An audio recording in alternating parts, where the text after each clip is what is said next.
Let me just say, restore the Snyderverse.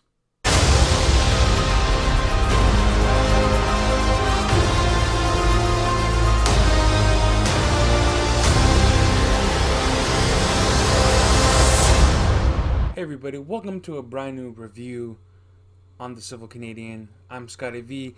Now what I got for you today is Justice League, or should I say Zack Snyder's Justice League. Now this is a 4-hour epic that I did end up watching all the way through. It was a long 4 hours, but let me tell you, it was well worth the 4 hours. I'll go into a few things here and there. There might be some spoilers. I just like to ramble, so if something might come out, I'm sorry. So I'm giving you a spoiler warning right now, just in case if I accidentally say something and I don't realize it.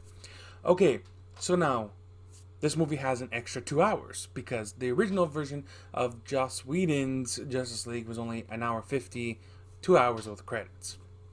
Now, basically, it's a whole different movie, and I give Zack Snyder a whole bunch of credit because a lot of stuff that was missing from the theatrical version of the Justice League movie that we got back in 2017 is in this film.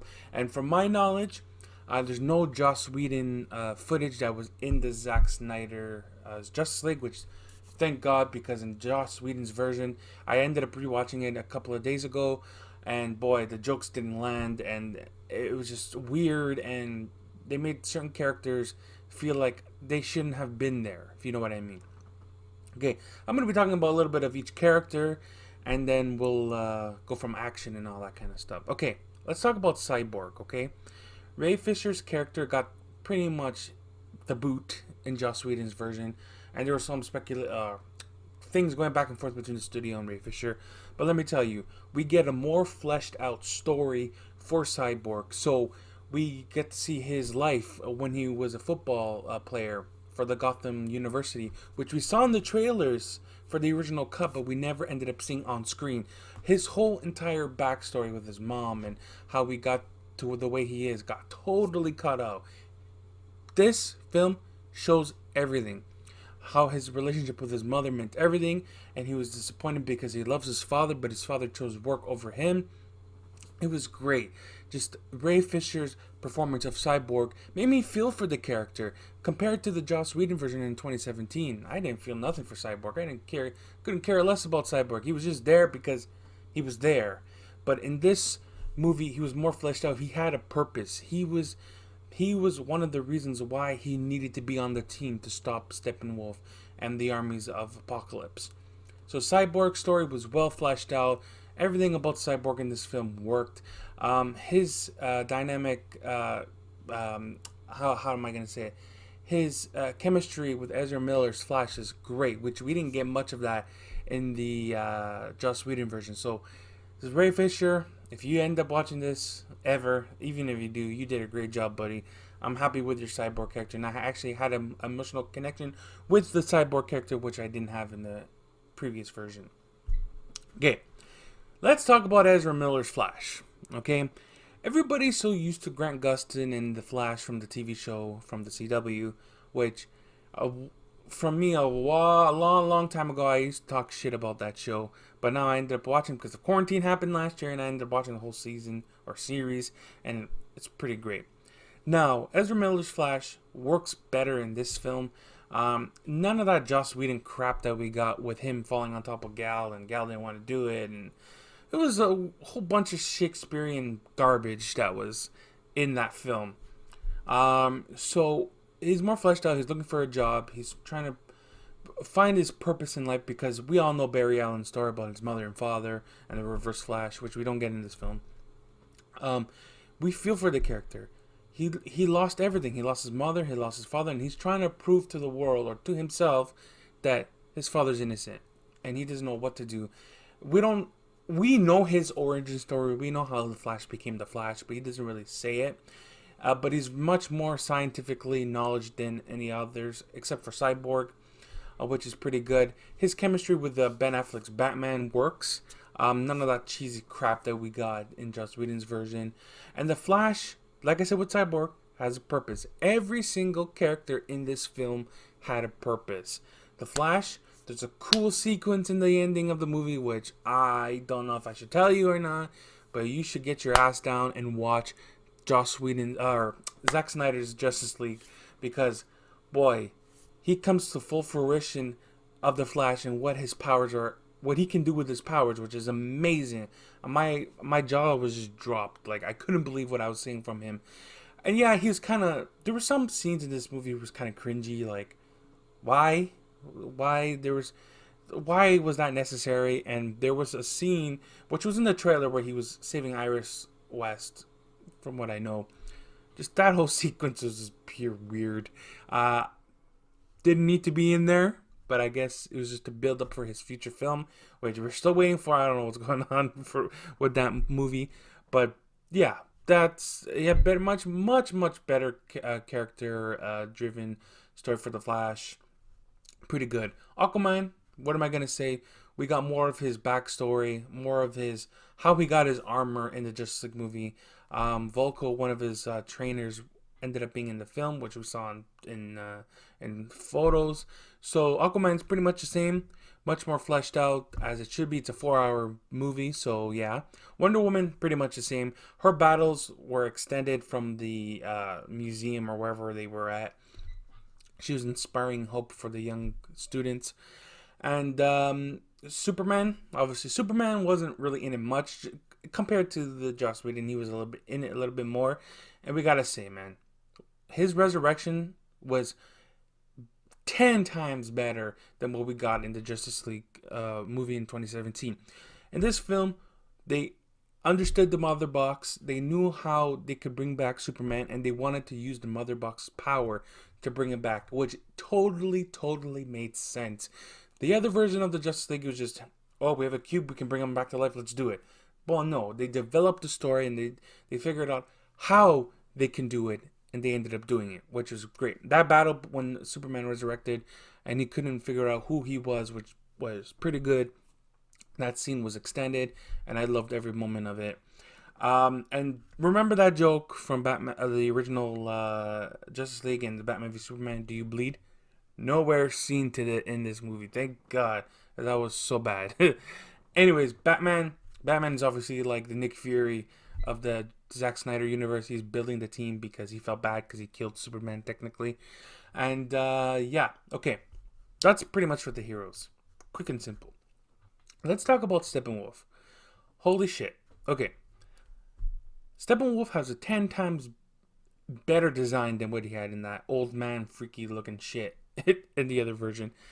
He had armor, which is pretty cool. Sort of like nanotech armor. Just kind of devolves on his body. And we get more of his motivation on why he's doing what he's doing.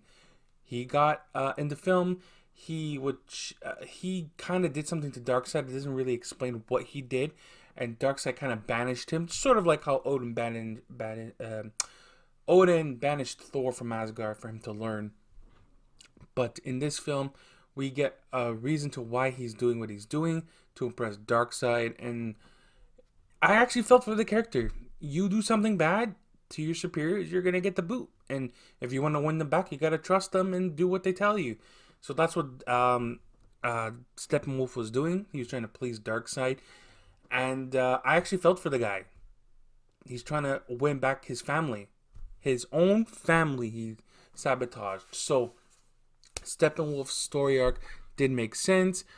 When he did fight with the Amazonians and the Justice League, boy, it was a fight. Because let me tell you, it was really good, and I loved every moment of it.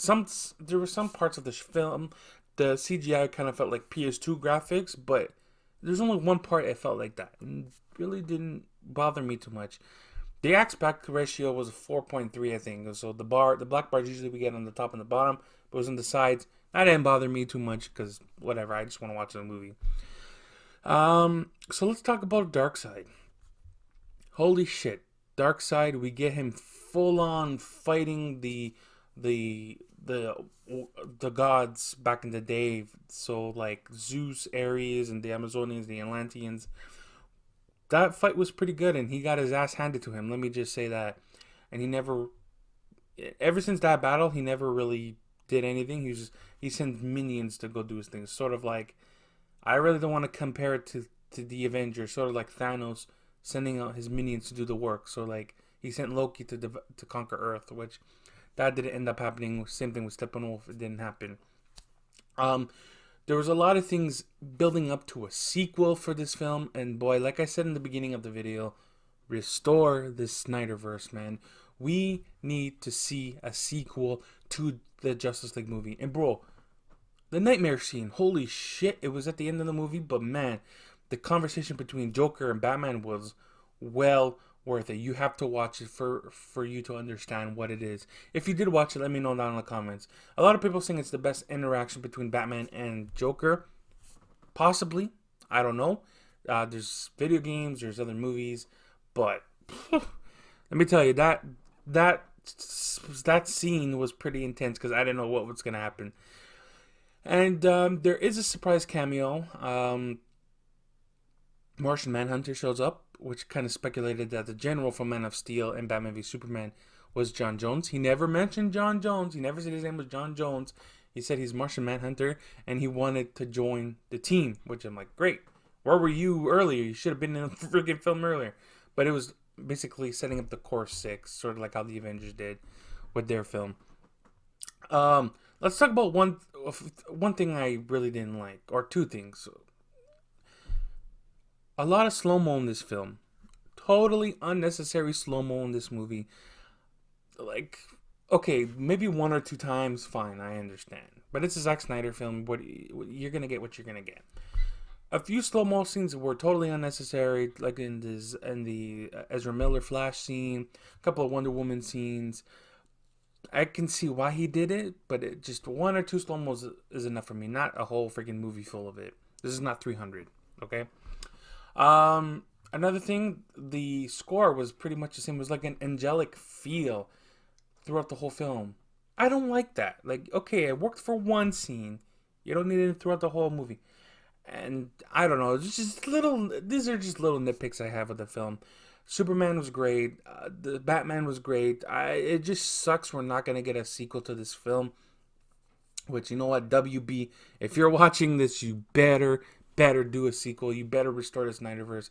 We got Wonder Woman 84, which sucked for most people. For me, it was alright. It's a superhero movie. We only got one last year anyways. It was alright, but it did fall flat. Yeah, so you know what? I really enjoyed this film. CGI was great. Action was great. The added scenes that were originally supposed to be in the film back in 2007 did make sense. Darkseid was badass. Steppenwolf was badass. Cyborg ended up getting what he needed. He got his time to shine. So all the characters did. So overall, I did like this film. If I were to rate this film, I would give it an 8 out of 10. It's not a perfect 10 because there's a few things that bothered me. Sort of like the score and some CGI elements. But man, this film was great.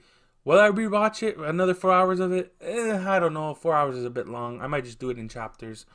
But yeah, overall, it was a great film. 8 out of 10 for me.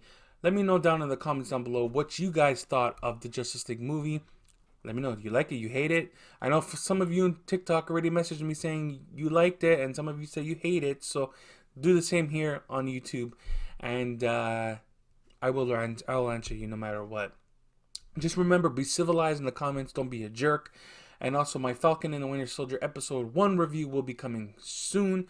Whenever I have time, it will go up. And yeah, see you soon, guys. Be good, and see you on the next one.